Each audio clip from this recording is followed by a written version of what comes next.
এ মালিক, তুমি যদি মাফ না করো কে আমাদেরকে মাফ করবে? আল্লাহ, আমাদের তো দ্বিতীয় কোনো দরবার নাই যে দরবারে গিয়ে আমরা মাফ চাইব, ক্ষমা চাইব।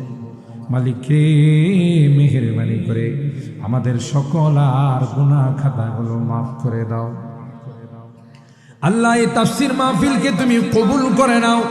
এই তাফসীর মাহফিলে যারা বিভিন্ন ভাবে দান খায়রাত করেছে, যারা করবেন, আল্লাহ সকলকে তুমি কবুল করে দাও। আল্লাহ, কামাই রুজি রোজগারে বরকত নসিব করে দাও।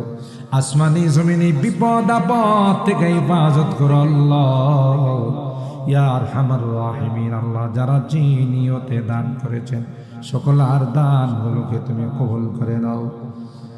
ও রব্বি করিম, আমাদের রোগীদেরকে পরিপূর্ণ শিফা নসিব করে দাও। শিফায়ে কামেলা আজলা দায়েমা মুস্তামিরা নসিব করে দাও। অভাবীদের অভাবকে